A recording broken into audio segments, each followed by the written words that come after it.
ঠিকাদারের গাফিলতিতে ১.৫ বছর ধরে বন্ধ চাঁদপুর আধুনিক নৌ টার্মিনাল নির্মাণ কাজ।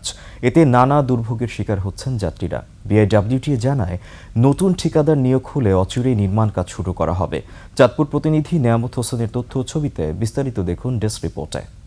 ৭২ ঘন্টা ময়েশ্চার লক সমৃদ্ধ লিলি বডি ওয়াশ, শিয়া বাটারের গুডনেস স্কিন রিপেয়ার করে রাখে সফট ও গ্লোয়িং।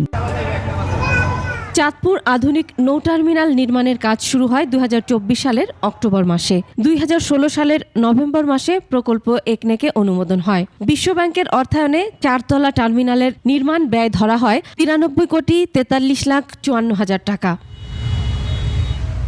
কাজের দায়িত্ব পায় ঠিকাদারি কোম্পানি তমা কনস্ট্রাকশন। মাত্র ২৫% কাজ শেষ করে লাপাত্তা হয়ে যায় ঠিকাদার। প্রায় ১.৫ বছর ধরে কাজ বন্ধ। পুরনো টার্মিনালে প্রয়োজনীয় ব্যবস্থা না থাকায় দুর্ভোগের শিকার যাত্রীরা। যাত্রী সেবা নাই, এখানে কোনো সেবাই নাই।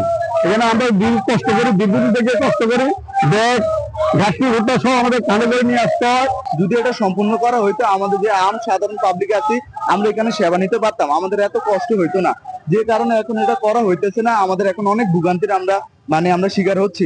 এ বিষয়ে কথা বলতে গেলে তমা কনস্ট্রাকশনের কেয়ারটেকার জানায়, ঠিকাদারের খবর তিনি জানেন না।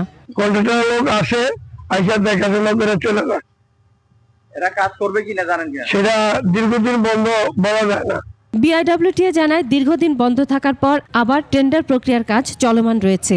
নতুন ঠিকাদার নিয়োগ হলেই অচিরেই নির্মাণ কাজ শুরু করা হবে। এর আগে ঠিকাদার কাজ করছে না এবং নতুন ঠিকাদার নিয়োগের জন্য বিআইডব্লিউটির পক্ষ থেকে ঠিকাদারের কাজ টেন্ডার কার্যক্রম চলমান রয়েছে এবং আমাদের প্রজেক্ট ডিরেক্টর জানিয়েছেন যে অচিরেই টেন্ডার কার্যক্রম সম্পন্ন হওয়ার পরে টার্মিনালের কার্যক্রম শুরু হয়ে যাবে।